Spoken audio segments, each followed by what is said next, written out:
Hi friends, നമുക്കിനി ഈ ചാപ്റ്ററിലെ exercise questions നോക്കാം.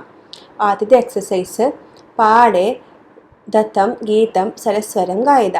ഈ ലെസൺസിൽ തന്നേക്കണ ഈ പോയം സദൈവ പുരുതോ നിദേഹി ചരണം, അത് നിങ്ങൾ റെസിറ്റേറ്റ് ചെയ്യുക. അതാണ് ഫസ്റ്റ് എക്സസൈസ്. രണ്ടാമത്തെ അധോലിഖിതാനാം പ്രശ്നാനാം ഉത്തരാണി ഏകപദേന ലിഖത. ഇവിടെ 5 ക്വസ്റ്റ്യൻസ് തന്നിട്ടുണ്ട്. അതിന് ആൻസർ 1 വേർഡിൽ എഴുതാം. അപ്പോൾ ആദ്യത്തെ ക്വസ്റ്റ്യൻ സ്വകീയം സാധനം കിം പവതി, അതായത് നമ്മുടെ സ്ട്രെങ്ത് എന്താണ്? ആൻസർ ബലം, അതായത് നമ്മുടെ ശക്തിയാണ് നമ്മുടെ സ്ട്രെങ്ത്. അത് നമ്മൾ പോയത്തിൽ പഠിച്ചിരുന്നു.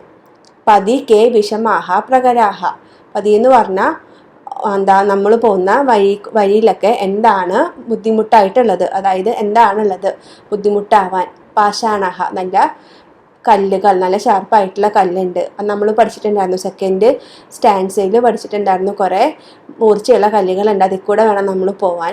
അതൊക്കെ നമ്മുടെ ശക്തി ഉപയോഗിച്ചിട്ട് നമ്മൾ മുമ്പോട്ട് പോവുക, അതൊന്നും വകവെക്കാണ്ട്. അടുത്തത് സതതം കിം കരണീയം, എപ്പോഴും നമ്മൾ എന്താണ് ചെയ്യേണ്ടത്?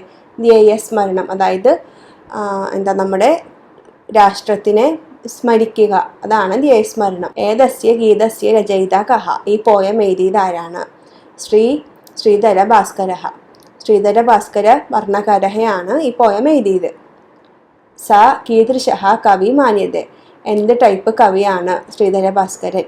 രാഷ്ട്രവാദി, അതായത് ഒരു പൊളിറ്റീഷ്യൻ പോലെ. അടുത്തത് മഞ്ജുഷാദ ക്രിയാപദാനി ചിത്വ റിക്തസ്ഥാനാനി പൂരേത. ഇവിടെ ബോക്സിൽ കുറച്ച് വേർഡ്സ് തന്നിട്ടുണ്ട്. ആ വേർഡ്സ് നമ്മൾ പോയത്തിൽ പഠിച്ച വേർഡ്സ് ആണ്. അപ്പോൾ അതിൻ്റെ മീനിങ് മനസ്സിലാക്കിയിട്ട് ഇവിടെ തന്നേക്കുന്ന സെൻറ്റൻസ് വായിച്ച് നോക്കിയിട്ട് ഫില്ലപ്പ് ചെയ്യുക. അതാണ് ഈ എക്സസൈസ്. നിദേഹി എന്ന് പറഞ്ഞാൽ വെക്കൂ എന്നാണ്. അടുത്തത് വിദേഹി. വിദേഹി എന്ന് പറഞ്ഞാൽ ചെയ്യൂ. മൂന്നാമത്തെ ജഹീഹി. ജഹീഹി എന്ന് പറഞ്ഞാൽ വിട്ടുകളയൂ. ദേഹി എന്ന് പറഞ്ഞാൽ തരൂ. ഭജ എന്ന് പറഞ്ഞാൽ ചാൻഡ് ചെയ്യുക. ചല എന്ന് പറഞ്ഞാൽ നടക്കുക. കുരു എന്ന് പറഞ്ഞാൽ ചെയ്യുക. അപ്പോൾ ആദ്യത്തെ സെൻറ്റൻസ് ത്വം പുരതഃ ചരണം നിദേഹി. നിദേഹിയാണ് ഫില്ലപ്പ് ഉണ്ടായിരുന്ന വേർഡ്. ത്വം പുരതഃ, നിങ്ങൾ ചുറ്റുവട്ടം, അതായത് നിങ്ങൾ എല്ലായിടത്തും ചരണം, നിങ്ങളുടെ ഫീറ്റ് നിദേഹി വെക്കുക. നിദേഹി എന്ന് പറഞ്ഞാൽ വെക്കുക.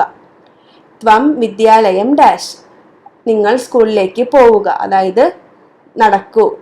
ചല് ത്വം വിദ്യാലയം ചല, നിങ്ങൾ സ്കൂളിലേക്ക് പോവൂ. അതുപോലെ രാഷ്ട്രേ അനുരിക്തിം വിദേഹി. വിദേഹി എന്ന് പറഞ്ഞാൽ എന്താ? രാഷ്ട്രേ അനുരിക്തിം വിദേഹി. വിദേഹി എന്ന് പറഞ്ഞാൽ ചെയ്യൂ. രാഷ്ട്രത്തിൽ നല്ല കാര്യങ്ങൾ കൊണ്ടുവരൂ. മഹ്യം ജലം ദേഹി. ദേഹി എന്ന് പറഞ്ഞാൽ തരൂ, എനിക്ക് കുറച്ച് വെള്ളം തരൂ. അടുത്തത് ഡാഷ് ഗോവിന്ദം. ഭജ ഗോവിന്ദം, നമ്മളൊരു പോയം പഠിച്ചിട്ടുണ്ട്, ഭജ ഗോവിന്ദം. സതതം ധ്യേയസ്മരണം ഡാഷ് കുരു.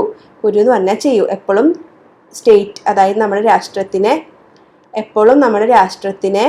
സ്മരിക്കൂ, അതാണ് സതതം ധ്യേയസ്മരണം കുരു. അപ്പോൾ ഇവിടെ തന്നേക്കാണ് വേർഡ്സ് നമ്മൾ പോയത്തിൽ പഠിച്ചിട്ടുണ്ടായിരുന്നു. അത് നോക്കിയിട്ട് ഈ സെൻറ്റൻസ് മനസ്സിലാക്കിയിട്ട് ഫില്ലപ്പ് ചെയ്യുക. അതാണ് അടുത്ത എക്സസൈസ് നോക്കാം. ഉചിത കഥാനാം സമക്ഷം ആം, അതായത് യെസ്. അനുചിത കഥാനാം സമക്ഷം ന, അതായത് നോ. ഇത് ലിഖത. ഇവിടെ കുറച്ച് സെൻറ്റൻസ് തന്നിട്ടുണ്ട്. അതിൽ ട്രൂ ഓർ ഫോൾസ് നമ്മൾ ചെയ്യില്ലേ, അതുപോലെ പറയണം. ആം എന്ന് പറഞ്ഞാൽ ട്രൂ, നാ എന്ന് പറഞ്ഞാൽ ഫോൾസ്. അപ്പോൾ ആദ്യത്തെ പുരതഃ ചരണം നിദേഹി, നമ്മൾ നടക്കുമ്പോൾ മുമ്പിലേക്ക് കാല് വെക്കുക. പുരതഃ ചരണം നിദേഹി, നമ്മൾ എപ്പോഴും മുമ്പോട്ട് തന്നെ പോവുക എന്നാണ്.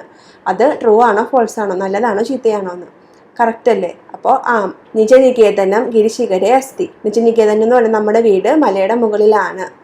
യെസ്, പോയത്തിൽ പഠിച്ചിട്ടുണ്ടായിരുന്നു. സ്വകീയം ബലം ബാധകം ഭവതി, നമ്മുടെ സ്വന്തം സ്ട്രെങ്ത്, അതായത് നമ്മുടെ സ്വന്തം ബലം നെഗറ്റീവ് ആണെന്നാണ് പറയുന്നത്. ബാധകം എന്ന് പറഞ്ഞാൽ നമുക്ക് ഡിഫിക്കൽട്ടാണ്. ഉത്തരം അപ്പോൾ ന, അതായത് നോ. നമ്മുടെ സ്വന്തം ബലമാണ് നമ്മുടെ സ്ട്രെങ്ത് എന്നാണ് നമ്മൾ പോയത്തിൽ പഠിച്ചത്. അപ്പോൾ ഇവിടെ പറഞ്ഞത് ബാധകം, നമുക്ക് നല്ലതല്ല എന്നാണ്. അപ്പോൾ ന എന്നാണ് അർത്ഥം. അതുകൊണ്ട് ആൻസർ ന, അതായത് നോ.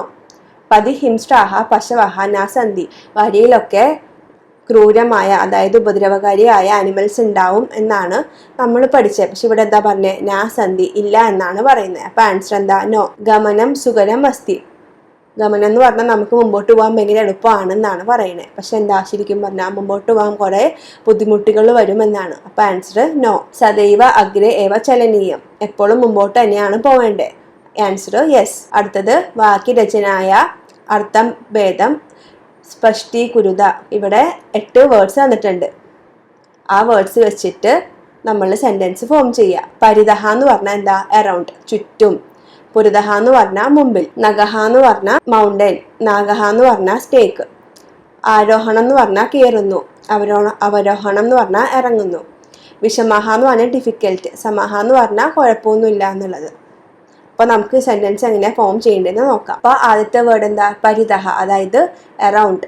അപ്പോൾ ആൻസർ, അപ്പോൾ ഒരു സെൻറ്റൻസ് എന്ന് പറഞ്ഞാൽ ഗ്രാമം പരിതഹ ജലമസ്തി, ഗ്രാമത്തിന് ചുറ്റും വെള്ളമുണ്ട്. പുരതഹ, അതായത് മുമ്പിൽ. വിദ്യാലയസ്യ പുരതഹ ഉദ്യാനം അസ്തി, വിദ്യാലയത്തിൻ്റെ അതായത് സ്കൂളിൻ്റെ മുമ്പിൽ ഒരു ഗാർഡൻ ഉണ്ട്.